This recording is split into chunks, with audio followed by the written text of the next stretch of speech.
السلام عليكم ورحمة الله وبركاته. الحمد لله نحمده ونستعينه ونستغفره ونؤمن به ونتوكل عليه ونعوذ بالله من شرور أنفسنا ومن سيئات أعمالنا. من يهده الله فلا مضل له هادي له ونشهد أن لا إله إلا الله وحده لا شريك له ونشهد أن سيدنا ومولانا محمدا عبده ورسوله صلى الله عليه وعلى آله وأصحابه وبارك وسلم. أما بعد فأعوذ بالله من الشيطان الرجيم. بسم الله الرحمن الرحيم.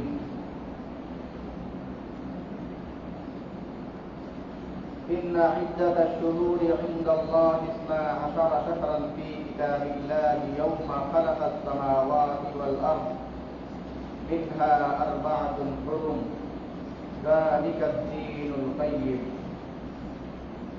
وقال رسول الله صلى الله عليه وسلم اللهم اجعله هاديا مهديا. اللهم صل على محمد وعلى آل محمد كما صليت على إبراهيم وعلى آل إبراهيم إنك حميد مجيد. اللهم بارك على محمد وعلى آل محمد كما باركت على إبراهيم وعلى آل إبراهيم إنك حميد مجيد. سبحانك لا علم لنا إلا ما علمتنا إنك أنت العليم الحكيم.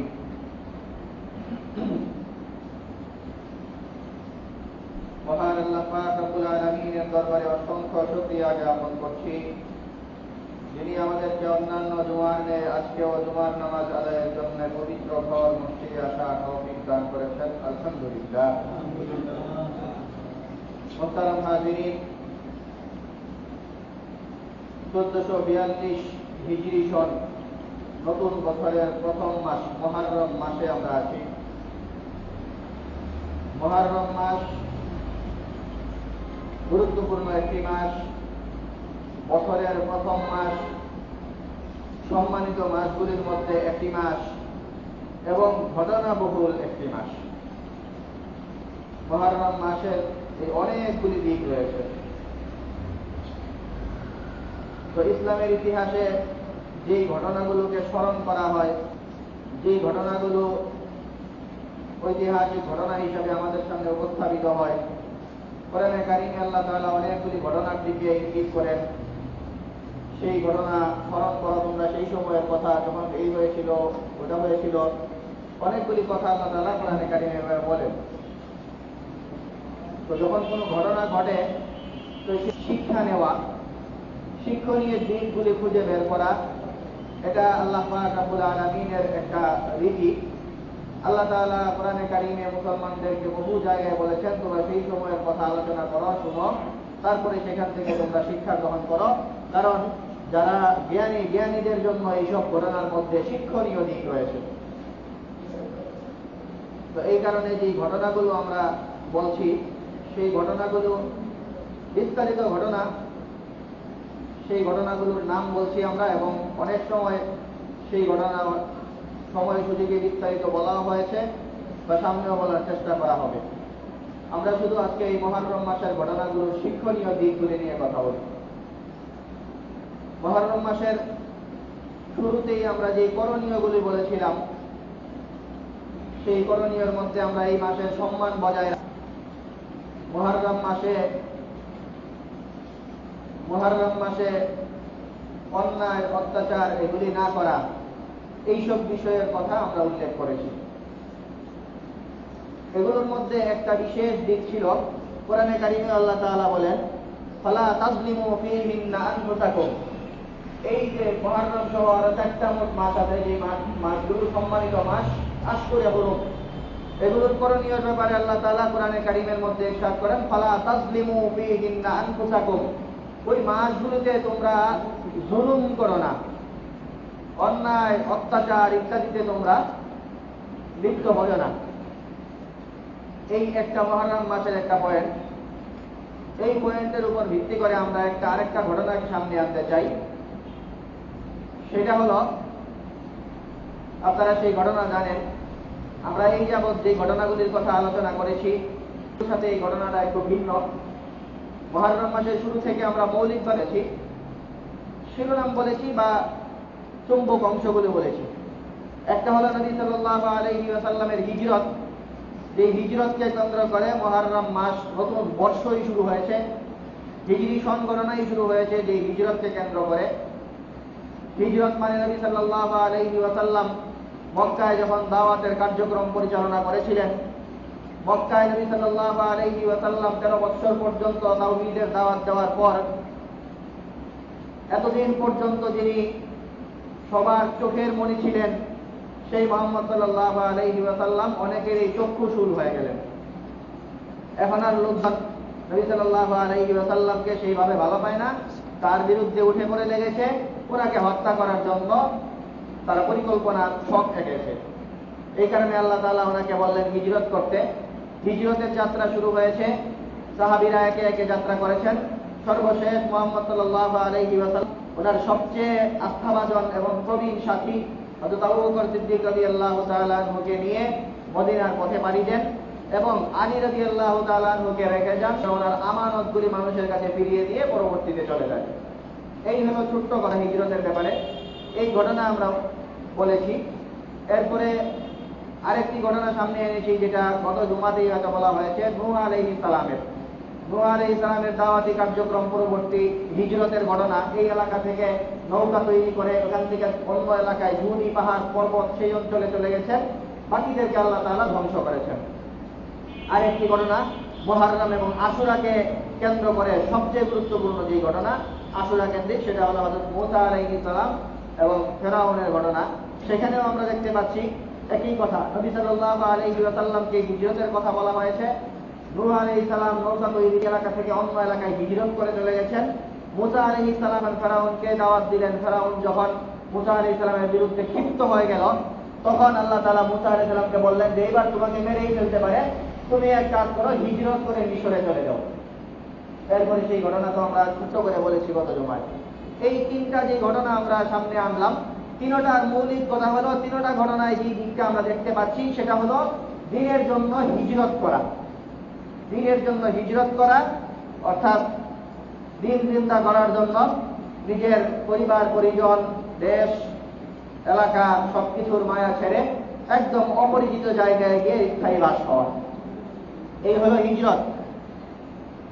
এই ঘটনাগুলো, এগুলোর সাথে করণীয় বর্জনীয় এই অনেক কিছু সম্পৃক্ত। আর এই মাসের সাথে সম্পৃক্ত আরেকটা ঘটনা যেটা আমরা এখন বলবো, সেটার সাথে মৌলিকভাবে এই দিনগুলোতে করণীয় কিছু নাই, কিন্তু শিক্ষণীয় অনেকগুলো দিক রয়েছে।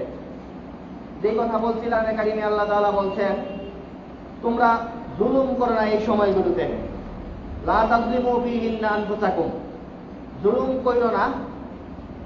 তো জুলুম না করার যে আহ্বান আল্লাহ পাক রব্বুল আলামিন বলেছেন, সেই আহ্বানকে বিধানগুলি দেখিয়ে মানুষের উপর অন্যায় অনাচার জুলুমের স্টিম রুলার চালাচ্ছিল একজন শাসক।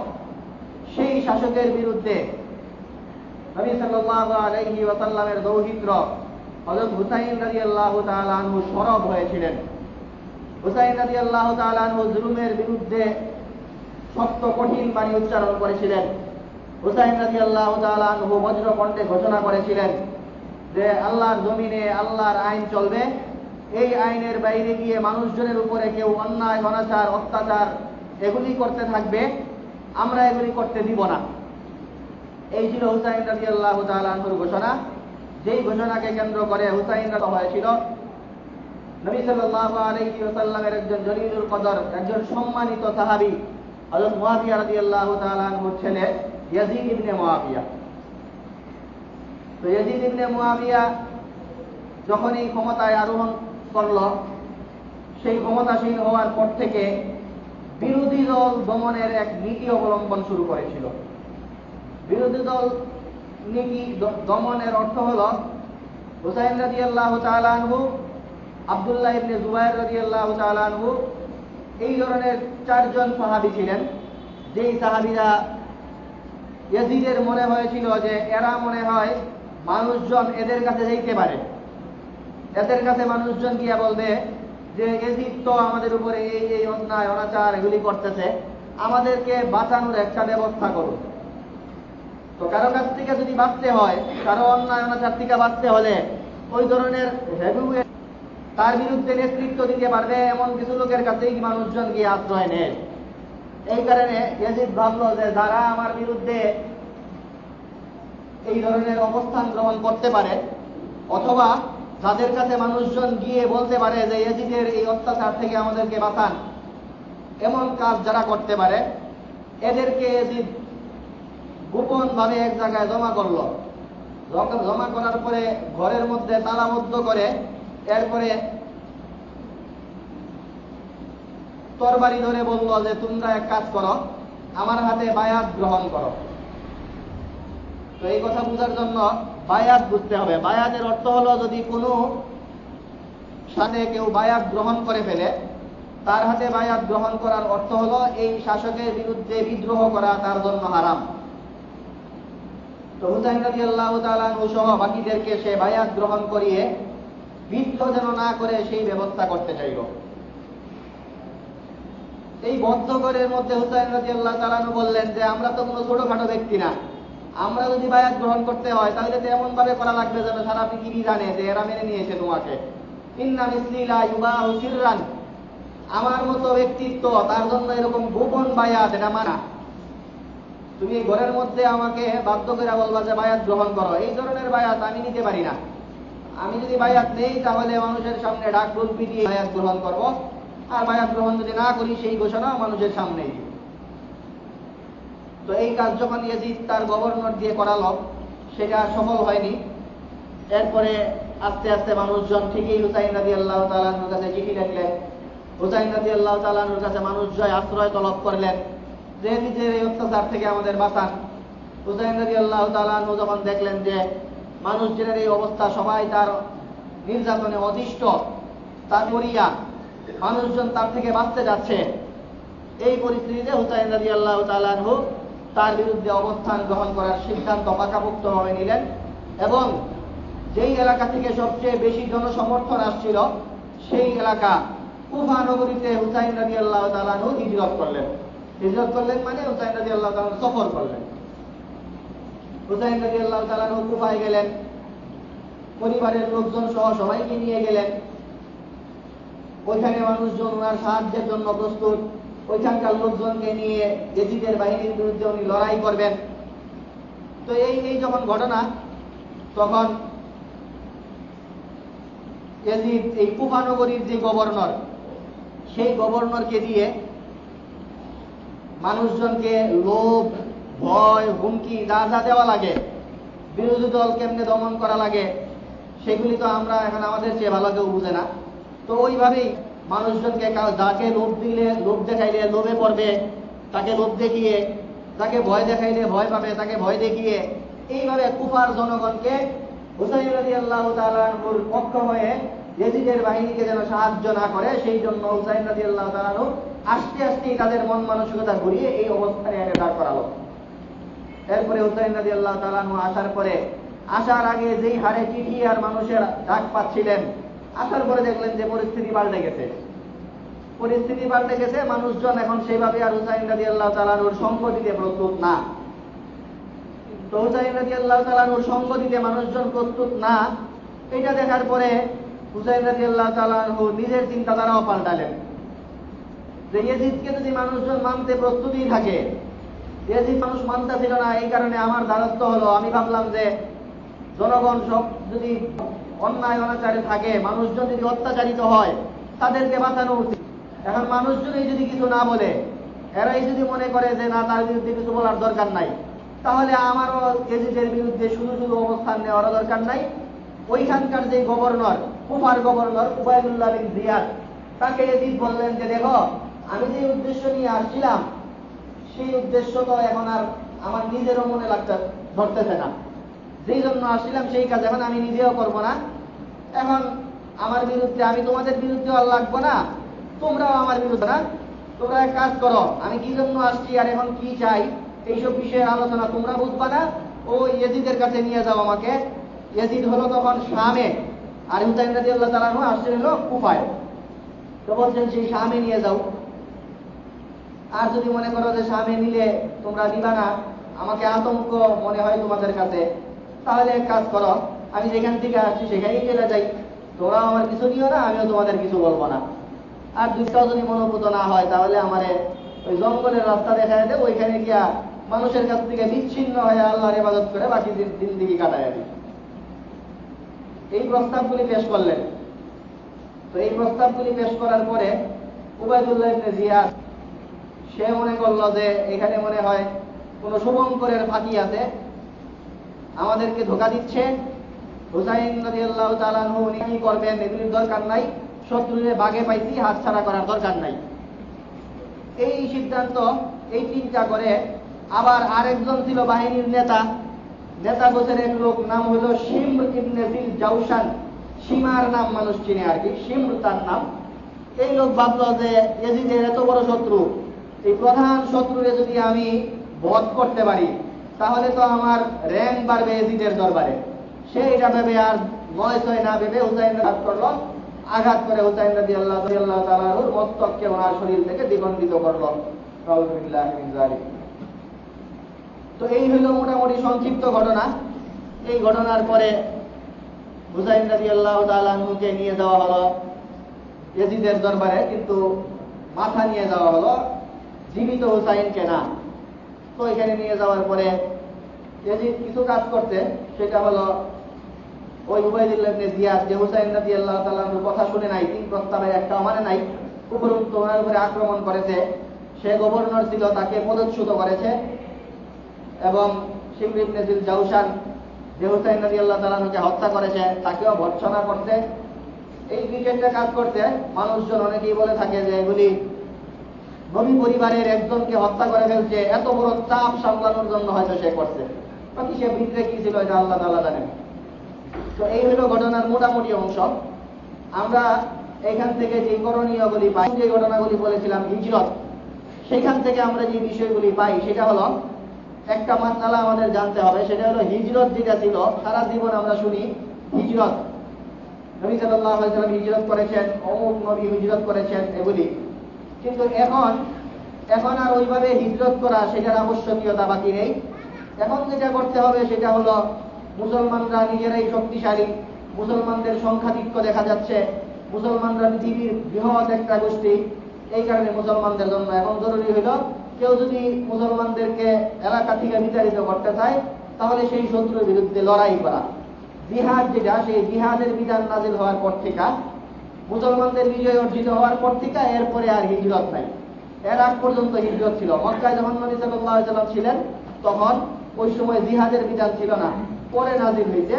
মুসলমানদের শক্তিশালী সেটাও আরো পরে হয়েছে। তো এই কারণে হিজরতের বিষয়টা আমরা আলোচনা করব। হিজরতের বিষয়ে আমরা ইতিহাস শুনবো, কিন্তু হিজরতের উপর আর আমল করার জায়গা এখন বাকি নাই। এখন যেটা করতে হবে সেটা হলো লড়াই করা, জিহাদ করতে হবে। এইটা আল্লাহ তাআলা বলেন এই আশহুরে হুরুম, সম্মানিত মাসগুলির কি করণীয়, এর শেষে আল্লাহ তাআলা বলেন ওয়াকাতিলুল মুশরিকিনা কাফাতান কামা ইউকাতিলুনাকুম কাফা। এরা যেমন তোমাদের বিরুদ্ধে সবসময় লেগে থাকে, তোমরা এখন থেকে এই কাফেরদের বিরুদ্ধে ঐক্যবদ্ধ হয়ে লড়াইয়ে লেগে থাকবে। এটা হলো তোমাদের করণীয়। তো এরপরে হুসাইন রাদিয়াল্লাহু তাআলা আনহুর সাথে কারবালায় যে ঘটনা ঘটেছে সেটা থেকে আমরা যে শিক্ষা পাই সেটাও কোরআনে কারিমে বলা আছে। এটা হলো জুলুমের বিরুদ্ধে একাট্টা হতে হবে। যেখানে অন্যায় দেখা যাবে সেই অন্যায়ের বিরুদ্ধে মুখ খুলতে হবে। হাদিসের মধ্যে আছে তিনটা স্টেপ, ইমানের তিনটা স্টেপ আছে। তিন স্টেপ হলো, যেই ব্যক্তি দেখবে যে কেউ অত্যাচার করতে, সেই খারাপ কাজের বিরুদ্ধে সর্বপ্রথম স্টেপ হলো তাকে শক্ত হস্তে দমন করা। শক্ত হস্তে দমন করা মানে এটা তোমাকে করতে দিব না। হুসাইন রাদিয়াল্লাহু তাআলা আনহু যেমন বলেছিলেন যে ইয়াজিদকে এইভাবে জনগণের উপরে অত্যাচার করা, এটা করতে দেওয়া হবে না। এই মানুষের উপরে এই অত্যাচার, সেই অত্যাচার সহ্য করা হবে না। এর বিরুদ্ধে রুখে দাঁড়াতে হবে, এর বিরুদ্ধে শক্ত হাতে এটাকে দমন করতে হবে। এইটা হলো ঈমানের প্রথম স্টেপ। সেই স্টেপের ক্ষমতা যাদের আছে, যারা দেখবেন যে নিজের সমপর্যায়ের লোকজন অত্যাচার করতেছে অথবা নিজের পর্যায়ের লোকজন অত্যাচার করতেছে, যাদের বিরুদ্ধে আপনারা কঠোর হস্ত হতে পারবেন, তাদের জন্য হলো এটা করণীয়। 2 নাম্বার স্টেপ, মাল্লাম ইয়াস্তাতি ফাবিলিসানিহি। আর যে এটা না পারে, তার জন্য করণীয় হলো জুলুমের বিরুদ্ধে মুখ খোলা। মানে আগেরটা ছিল শক্ত হস্তে দমন করা, একদম বাধা দেওয়া, হাত দিয়ে আটকে দেওয়া। হাত দিয়ে আটকে দেওয়ার ক্ষমতা যদি কারো না থাকে, তাহলে দ্বিতীয় স্টেপ হলো মুখ খোলা জুলুমের বিরুদ্ধে, অন্যায়ের বিরুদ্ধে মুখে প্রতিবাদ করা। সেটা হলো দ্বিতীয় স্টেপ। এরপরে স্টেপ বলছেন নবী সাল্লাল্লাহু আলাইহি সাল্লাম যে এটাও যে না পারে, তাহলে ফাবিকাল, সে মনে মনে এটাকে ঘৃণা করবে আর এটাকে কিভাবে প্রতিহত করা যায় সেই ছক আঁকবে।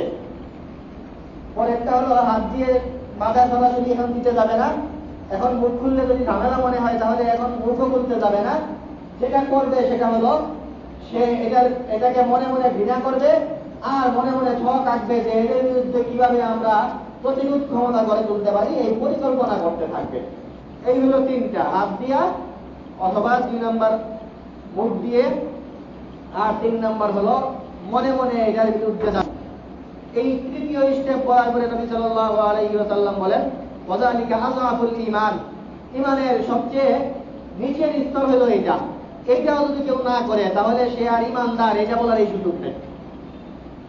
এই তৃতীয় স্টেপের উপরে যদি কেউ আমল না করে, বরং নিজেই সে জুলুম, অত্যাচার এগুলিকে লিপ্ত হয় অথবা তাদেরকে সমর্থন দেয়, এই পর্যায়ে গেলে এই লোকের মধ্যে ঈমান আছে এই কথা বলার কোনো সুযোগ নাই।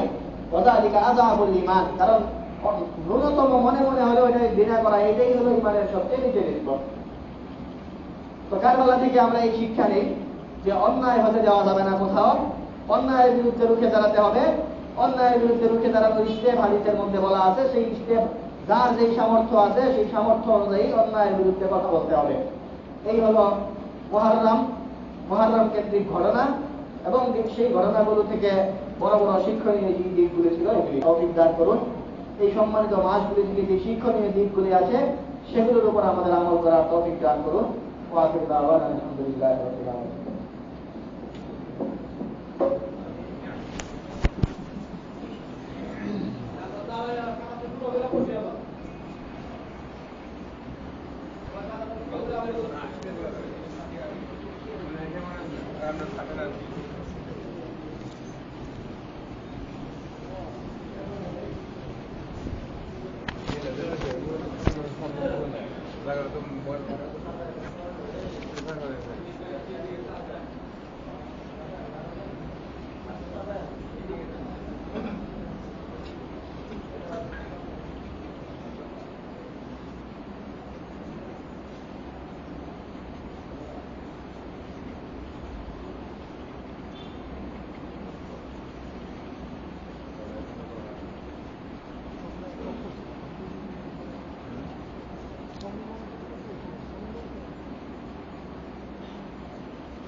الحمد لله وكفى وصلاة وسلام على عباده الذين اصطفى وفي مقدمتهم سيدنا ورسولنا محمد المصطفى وعلى آله وأصحابه المجتبى ومن بهم إلى يوم الدين اهتدى واهتدى. أما بعد، فيا أحبابي الكرام، أهلا بكم دهرا طويلا وندعو لكم الدوام التوفيق إلى سبيل الخير والسعادة. معشر المستمعين الكرام، إن الأرض والسماء قد شاهدتا كثيرا من أحاديث العظام وخلقا لنواميس الطبيعة منذ نشأتهما وخلقهما، ولكن دعوة من عند الله تعالى ودعوة من عند رسوله وأصحابه والناس لأعظمهما وأعجبهما.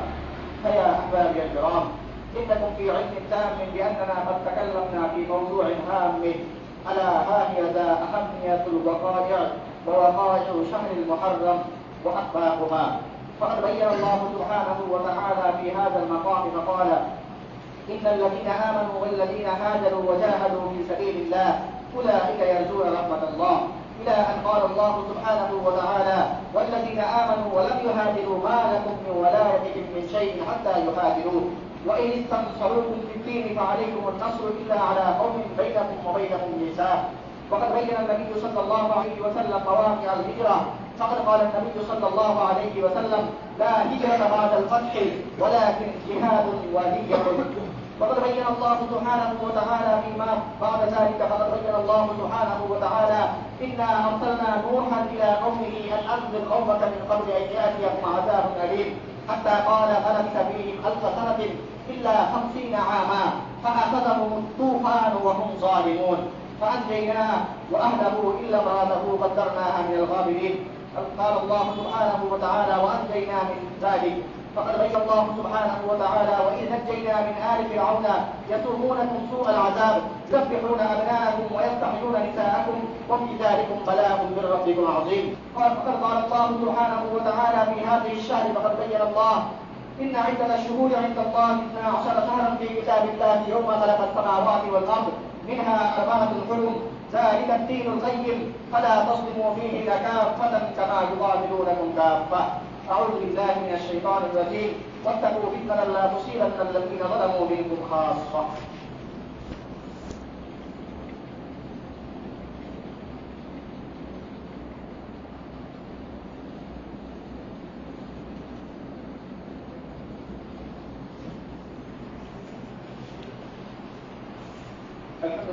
الحمد لله رب العالمين حمد القائلين، والصلاة والسلام على سيد المرسلين وعلى آله وأصحابه أجمعين. أما بعد، أولا إني أوصيكم بتقوى الله ثم المواظبة على ذكر الله ثم الصلاة على رسول الله، فإن الله سبحانه وتعالى: إن الله وملائكته يصلون على النبي يا أيها الذين آمنوا صلوا عليه وسلموا تسليما. وعن النبي صلى الله عليه وسلم في عدة روايات مختلفة: أرحم أمتي بأمتي أبو بكر، وأشدهم في أمر الله عمر، وأصدقهم حياء عثمان، وأفضاهم علي، وفاطمة سيد نساء أهل الجنة رضوان، والحسن والحسين سيدا شباب أهل الجنة، وحمزة أسد الله وأسد رسوله. اللهم اغفر للعباس ولده مغفرة ظاهرة وباطنة لا تغادر ذنبا. الله في أصحابي لا تتخذوهم غرضا من بعدي، فمن أحبهم فبحبي أحبهم، ومن أبغضهم فبحبي أبغضهم. وخير القرون قرني ثم الذين يلونهم ثم الذين يلونهم. أصل الله ظل الله في الأرض، من أهان سلطان الله في الأرض أهانه الله. إن الله يأمر بالعدل والإحسان وإيتاء ذي القربى وينهى عن الفحشاء والمنكر ولذكر الله أكبر والله يعلم ما تصنعون. Tadi kata sudah tadi, sambil kata bilang bola beri, boleh kompor.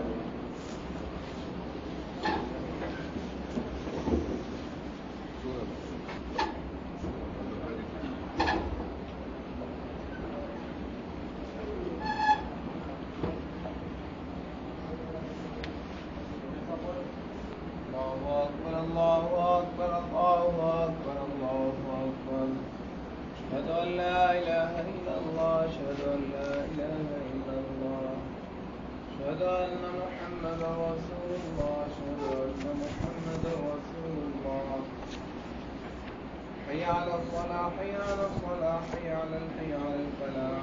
قد قامت الصلاة قد قامت الصلاة. الله أكبر الله أكبر لا إله إلا الله. الله أكبر.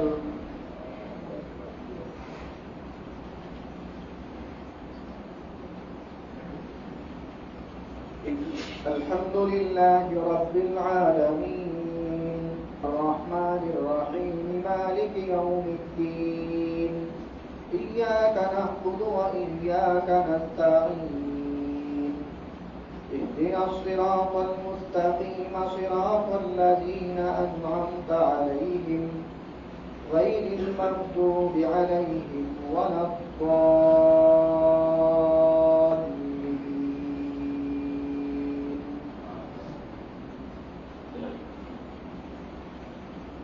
أولم يروا أنا نأتي الأرض ننقصها من أطرافها والله يحكم لا معقب لحكمه وهو سريع الحساب.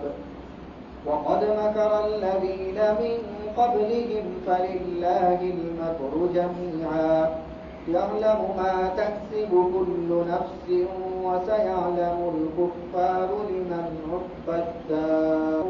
الذين كفروا لست مرسلا قل كفى بالله شهيدا بيني وبينكم ومن عنده علم الكتاب. الله أكبر.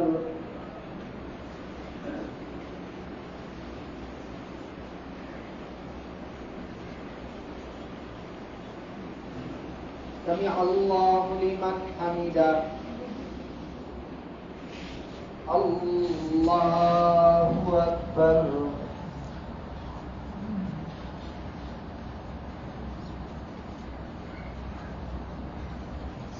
الله أكبر. الله أكبر.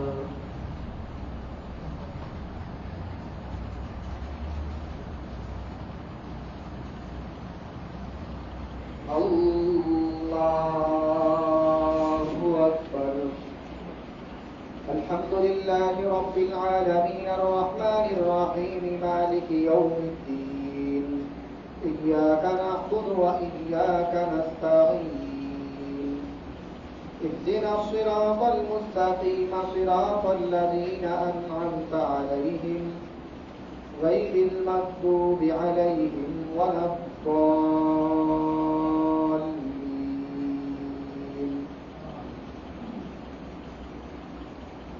أرأيت الذي يكذب بالدين فذلك الذي يدع اليتيم ولا يحض على طعام المسكين. فويل للمصلين الذين هم عن صلاتهم ساهون الذين هم يراءون ويمنعون الماعون. الله أكبر.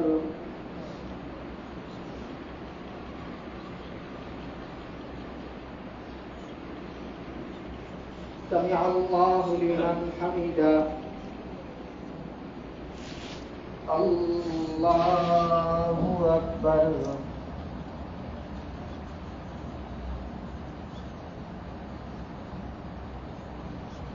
الله أكبر. الله أكبر.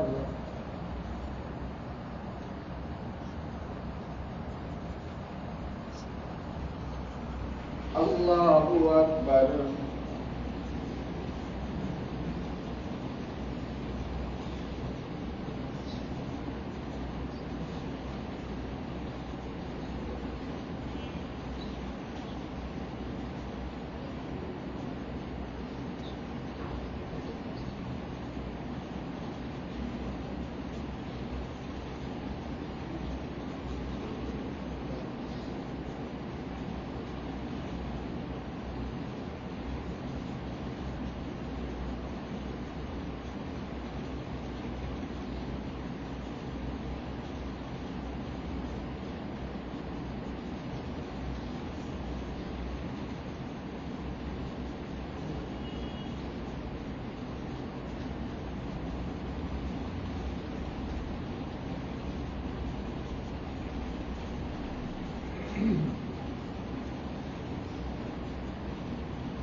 السلام عليكم ورحمة الله.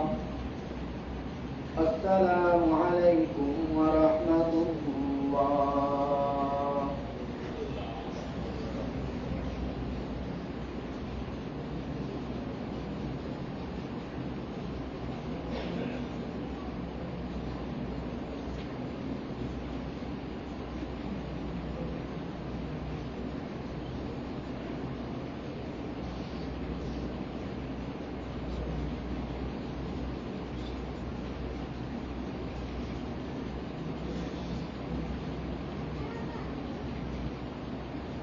الحمد لله رب العالمين والصلاة والسلام على سيد المرسلين وعلى آله وأصحابه أجمعين. ربنا ظلمنا أنفسنا وإن لم تغفر لنا وترحمنا لنكونن من الخاسرين. ربنا اغفر لنا ذنوبنا وإسرافنا في أمرنا وثبت أقدامنا وانصرنا على القوم الكافرين. ربنا آتنا في الدنيا حسنة وفي الآخرة حسنة وقنا عذاب النار. ربنا هب لنا من أزواجنا وذرياتنا قرة أعين واجعلنا للمتقين إماما يا الله আমাদের নামাজ এবং জামাতকে কবুল করো আল্লাহ আমাদের জীবনের সকল গুনাহকে মাফ করো আল্লাহ আমরা জিন্দেগিতে ছোট বড় প্রকাশ্যে যত ধরনের গুনাহ করেছি আল্লাহ সবগুলি থেকে তুমি আমাদেরকে মাফ করো আল্লাহ আমাদের মধ্যেখান যারা আছেন তাদেরকেও তুমি ক্ষমা করো আল্লাহ তাদের কবরকে তুমি জান্নাতের টুকরা বানিয়ে দাও আল্লাহ আমাদের মধ্যে অনেকেই অসুস্থ আছেন আল্লাহ তাদেরকে সুস্থতা দান করো বিভিন্ন ধরনের পেরেশানিতে আছেন অনেকে আল্লাহ তাদেরকে পেরেশানি মুক্ত করো আল্লাহ অনেকেই আমাদের কাছে বিভিন্ন উদ্দেশ্যে দোয়া চেয়েছেন আল্লাহ তাদের জায়েজ মাকাসিদগুলিকে কবুল করো আল্লাহ অসুস্থতার জন্য দোয়া চেয়েছেন অনেকে আল্লাহ তাদেরকে দ্রুত সুস্থতা দান করো আল্লাহ আমরা যে বিষয়গুলো নিয়ে কথা বললাম এই বিষয়গুলো আমাদের বোঝার তৌফিক দান করো আল্লাহ এর মধ্যে আমলযোগ্য বিষয়গুলোর উপর আমল এবং বর্জনীয়গুলো বাদ দেওয়ার তৌফিক দান করো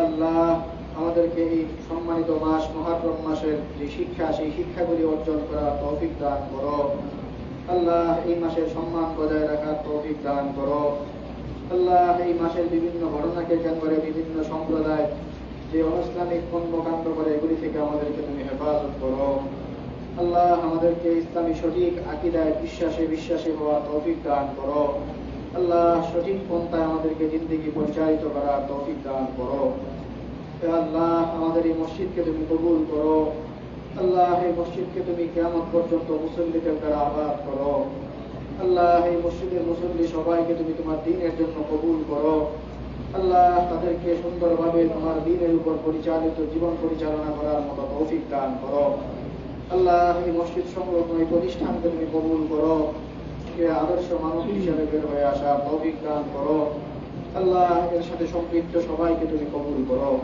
সুবহান রাব্বিকা রাব্বিল ইজ্জাতি আম্মা ইয়াসিফুন ওয়া সালামুন আলাল মুরসালিন ওয়ালহামদুলিল্লাহি রাব্বিল আলামিন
কোন বছর করছে? এরকম দশ আমি আমার পরিবার আমার নাতি 6 4 জন আমরা হারিস